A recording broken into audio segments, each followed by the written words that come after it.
21-р зууны Монголын түүхэн их бүтээн байгуулалт оюу толгой компанийн олон үндэсний гар санаа нийлсэн хамт олон үлрэн одож байгаа 2015 оноо ямар амжилттай үдэж байгаагаа хамтдаа эргэж нэг харцгаая. Энэ бол та бидний бахархал, та бүхний омөгшил билээ.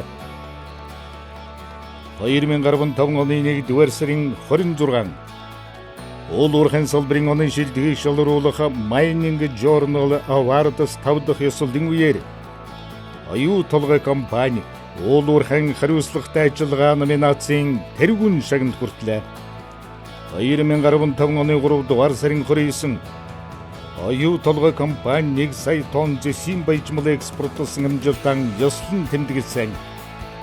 2 жил хүрэхгүй хугацаанд 1 сая тонн зэсийн баяжмалыг экспортод гаргасан үйл ажиллагаагаа эхлээд удаагүй оюу толгойн хувьд томоохон тэмдэглэлт үйл явдал юм аа.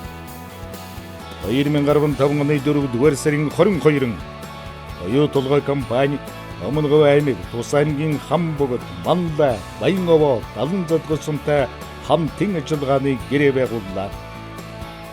2015 оны 5-р сарын 19 оюу толгой компанийн хувьцаа эзэмшигчид болох Монгол улсын засгийн газар Turquoise Hill Resource болон Rio Tinto компанийн төлөөлөл Далдуур хам бүтээн байгуулалтын төлөвлөгөөнд гарын үсэг зурлаа.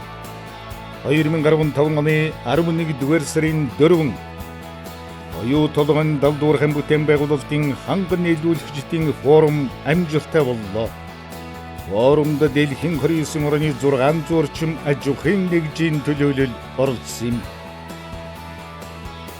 Бидний хувьд 2015 он амжилт бүтээлийн арвин ургацын жил байлаа.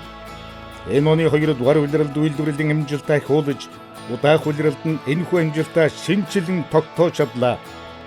Маш богинохон хугацаанд 1.5 сая тонн баяжмал үйлдвэрлэсэн багтан амжилтаар 2015 оноо та бид үдэж байна.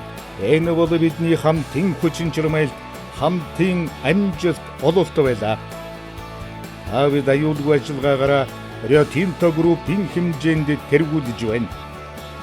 Энэ бүх гайхамшигт амжилт оюу толгой хэмээх их айлын ажилсаг бүтээлч хамт олон та бидний хамтын бүтээл, хамтын амжилт билээ. Та бүхэндээ баярлалаа. Угтан золгож байгаа шинэ ондон улам ихийг бүтээгээрэй.